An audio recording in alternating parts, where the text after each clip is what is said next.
Bienvenue dans ce chapitre 4 intitulé 2 par 2. Ce chapitre est tiré du livre L'appel de Jésus, Trouver la personne de paix. Pour vous qui peut-être découvrez cette série, nous allons au travers de ce livre avancer chapitre par chapitre. Et je vais vous donner des enseignements et des outils afin que nous puissions, vous et moi, obéir à l'appel que Jésus nous a donné. Et le sous-titre du livre s'intitule « Trouver la personne de paix ». L'objectif est d'apprendre à trouver cette personne de paix. Nous sommes tous appelés à porter du fruit. Et porter du fruit, ce n'est pas se tenir sur l'estrade d'une église ou de se tenir sur une estrade en Afrique. Porter du fruit, c'est trouver cette personne de paix.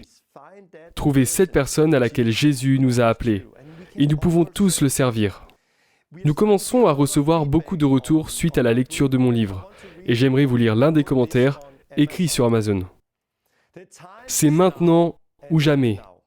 Torben est connu pour ses kickstarts, pour la mise en action des chrétiens dans les rues, en parlant aux gens de Jésus, accompagnés de signes, de miracles et de guérisons.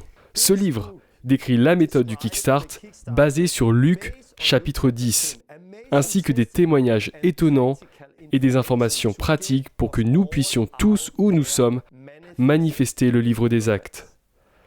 Et je tiens à dire que l'objectif de ce livre est de vous donner des outils simples pour vous aider à sortir et manifester le livre des actes. Sortir et continuer à vivre le livre des actes par des signes et des miracles en étant guidés par le Saint-Esprit.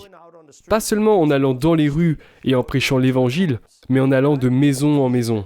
Et je crois sincèrement que les plus grands évangélistes ne sont pas toujours ceux qui parlent le plus fort, mais ceux qui ont un cœur droit. Si vous êtes une mère au foyer, allez-y, Dieu veut se servir de vous. Vous n'avez pas besoin d'être jeune et capable de sortir dans la rue. Dieu veut vous utiliser pour atteindre votre voisin. Et il est temps d'obéir à l'appel de Jésus. Il est grand temps. Jésus revient pour son Église. Et il revient pour une Église qui est très différente des grandes églises institutionnelles que nous voyons aujourd'hui. Il reviendra pour une Église vivante et organique, conduite par le Saint-Esprit, où chacun porte du fruit au quotidien.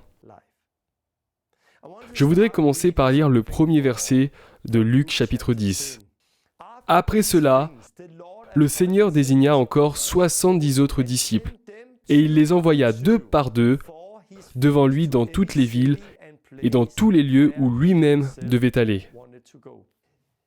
Dans ce passage, nous lisons que Jésus désigna 70 disciples et qu'il les envoya dans la moisson là où lui-même devait aller. Et il les envoya 2 par 2. C'est ce que nous allons aborder sans plus tarder dans ce chapitre. Pourquoi les a-t-il envoyés 2 par 2 ? Selon moi, l'une des raisons principales est la formation de disciples. La formation de disciples est quelque chose que nous avons perdu dans l'Église. Il suffit de reprendre les paroles de Jésus que nous venons de lire. Où voyez-vous des églises qui forment les gens et les accompagnent dans le but de les envoyer 2 par 2, comme Jésus leur a ordonné de le faire. Très souvent, nous ne formons pas les gens et nous ne les envoyons pas dans la moisson 2 par 2. Au lieu de cela, nous nous réunissons et nous voulons que la moisson vienne à nous. Mais ce n'est pas ce que Jésus a dit.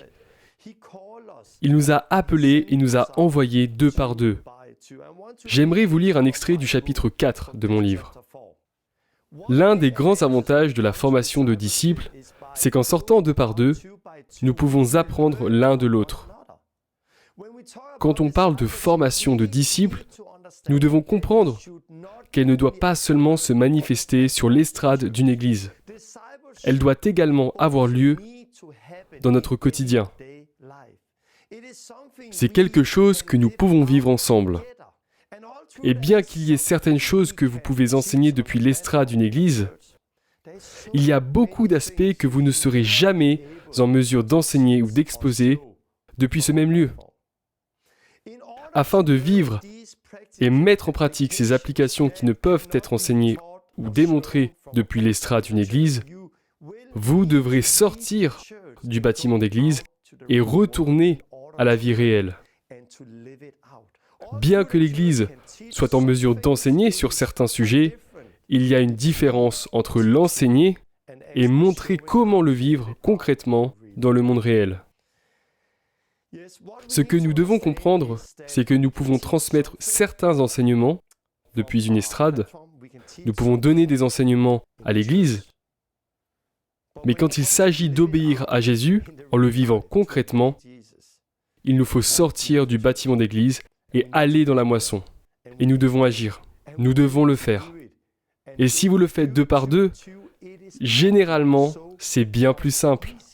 Pourquoi ? Parce que si vous êtes 2 par 2, vous pouvez vous aider mutuellement. En étant 2 par 2, la pression est beaucoup moins forte pour la personne qui démarre. C'est ce qu'on appelle un kickstart. Kickstarter quelqu'un, c'est lui permettre un démarrage rapide de sa vie de disciple. Il y a quelques années, j'ai commencé à accompagner des gens dans la rue pour les kickstarter. J'ai pris quelqu'un avec moi et je lui ai dit « Viens avec moi, je veux te montrer comment guérir les malades.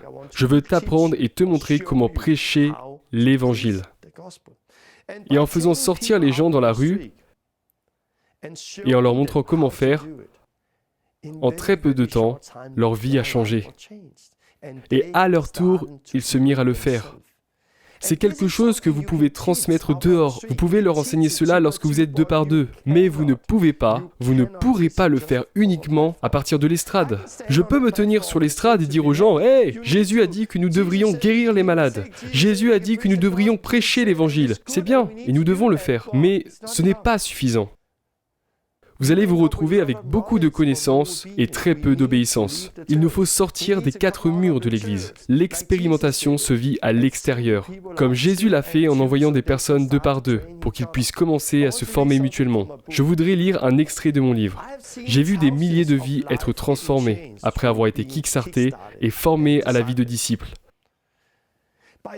En faisant sortir quelqu'un et en passant seulement 1 heure avec lui, lui enseignant et lui montrant comment obéir au commandement de Jésus, par la force de l'exemple, cela a transformé non seulement la vie de cette personne, mais aussi celle de nombreuses personnes tout autour. Cela s'explique par le fait que lorsque quelqu'un est kickstarté et qu'on lui apprend à franchir le pas en témoignant de Jésus, ou en guérissant une personne au nom de Jésus, ils apprennent à l'appliquer dans leur vie quotidienne et à le vivre où qu'il soit. Et il y a quelques années, nous avons commencé à former les disciples de cette manière. Et nous voyons maintenant des centaines de milliers de personnes guéries et des dizaines de milliers de personnes qui viennent à la foi et se font baptiser à la suite de cela. Cette façon de faire est d'une grande efficacité, parce qu'il ne s'agit pas simplement de savoir évangéliser ou guérir les malades, mais parce qu'il s'agit d'être un disciple et de ressembler véritablement à Christ. Il s'agit de transmettre aux gens, par la force de l'exemple, la manière d'expérimenter cette vie. Et cette formation de disciples ne peut pas avoir lieu si vous le faites seul. C'est pourquoi de nombreuses personnes préfèrent également sortir dans la rue avec quelqu'un d'autre. Je voudrais m'arrêter ici et reprendre le fil de la discussion. Essayez d'imaginer que vous n'êtes jamais sorti dans les rues. Essayez d'imaginer que vous n'avez jamais partagé l'Évangile jusqu'alors. Essayez d'imaginer que vous n'avez encore jamais prié pour la guérison, que vous n'avez jamais baptisé quelqu'un dans l'eau, que vous n'avez jamais chassé un démon, et c'est peut-être le cas. Et puis on vous dit, allez-y, sortez et faites-le seul. C'est plus facile à dire qu'à faire. C'est très très difficile si vous ne l'avez jamais fait auparavant. Mais alors imaginez que je vous dise, viens avec moi. Viens, viens. Reste à côté de moi. Je vais t'aider. Je vais te montrer comment faire. Et alors, nous sortirons ensemble et je te dirai, voilà comment on prie pour quelqu'un. Ok, maintenant, pose ta main ici et prie de cette manière. Ou encore, voilà comment tu peux partager l'Évangile. Et maintenant, je vais te montrer comment baptiser quelqu'un. Ok, assis-toi, prends ses mains, puis meurs en Christ, ressuscite en Christ dans le nom de Jésus. Si je pouvais être à vos côtés ou si quelqu'un pouvait l'être, premièrement, toute la pression disparaîtra. Vous ne la ressentirez plus parce que cela ne reposera plus uniquement sur vos épaules. Et si vous vous trompez, vous savez que vous pourrez compter sur l'aide de la personne à vos côtés. Et en étant avec quelqu'un d'autre, en très très peu de temps, vous apprendrez à faire la même chose sans pression ni fardeau. Et ensuite, quand vous l'avez fait une fois, 2 fois, 3 fois, 4 fois, vous devenez autonome. Maintenant, vous pouvez non seulement le faire seul, mais vous pouvez aussi commencer à le montrer à d'autres personnes, en leur disant « Viens, viens avec moi, je vais te montrer comment faire ». Voilà ce que nous devons réaliser. Et c'est ce que nous avons perdu dans bien des églises. Beaucoup d'entre vous ont été assis dans des églises depuis des années sans que personne ne vous ait jamais pris par la main pour vous dire « Viens avec moi, laisse-moi te montrer, laisse-moi te former en tant que disciple ». Et si on se remet à agir de cette manière, alors tout ce que Jésus dit dans Luc chapitre 10 et dont je vais parler deviendra beaucoup plus clair. Pourquoi ? Parce que vous n'êtes plus seul. Vous avez des gens pour vous épauler.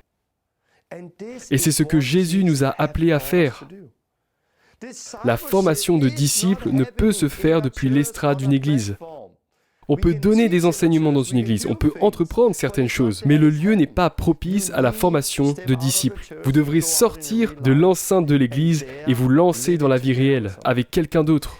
Jésus a dit « Venez, suivez-moi et je ferai de vous des pêcheurs d'hommes ». Il a dit « Venez et suivez-moi et je vous ferai pêcheurs d'hommes ». Qu'a-t-il fait ? A-t-il loué un bâtiment d'église et ensuite dit « Vous qui voulez me suivre, retrouvez-moi tous les dimanches à 10h et je vous apprendrai à être pêcheurs d'hommes ». Non. A-t-il organisé un séminaire pour s'y réunir 2 fois par semaine ? Non plus. S'est-il tenu derrière le pupitre pour leur enseigner à devenir pêcheurs d'hommes ? Non. Il leur a montré. Il leur a montré comment devenir pêcheurs d'hommes. Il a utilisé la force de l'exemple et a formé ses disciples en leur montrant la voie. Et lorsqu'il les envoya dans Luc chapitre 10 pour le faire, ça ne leur était pas inconnu. Pourquoi ? Parce qu'ils marchaient déjà avec Jésus.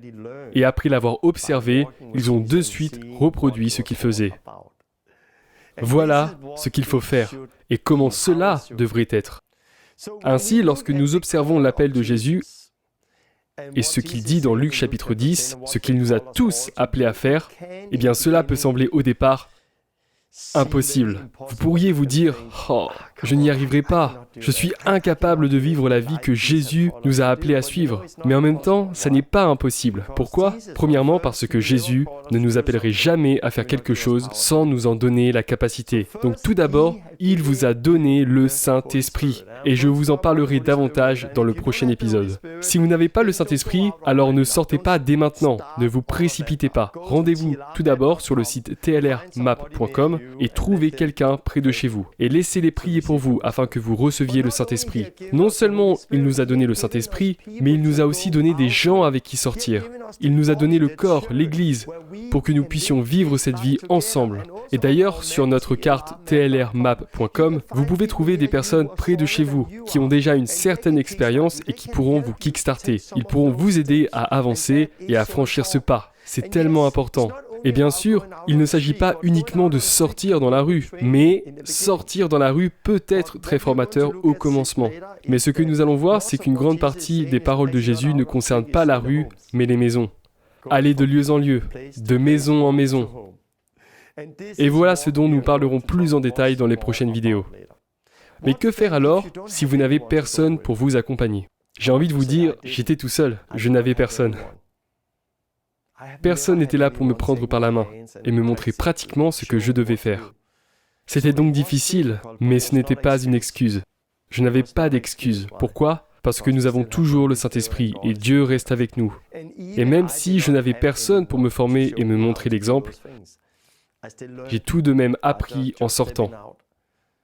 Et puis maintenant, j'aide d'autres personnes à faire de même. Dans ce chapitre de mon livre, j'apporte aussi de nombreux autres exemples quant à l'importance d'être en binôme. Voici un exemple. Si le lundi, vous vous dites « Tiens, j'aimerais bien sortir mercredi.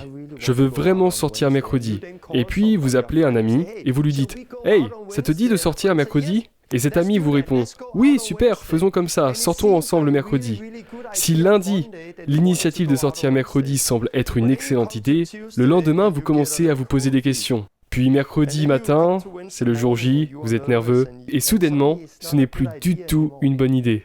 Mais que se passe-t-il alors ? Vous sortez quand même, pourquoi ? Parce que vous avez convenu d'une date avec cette personne. et que vous devez tenir votre parole. Lorsque vous êtes seul, il y a tellement plus d'excuses pour ne pas sortir.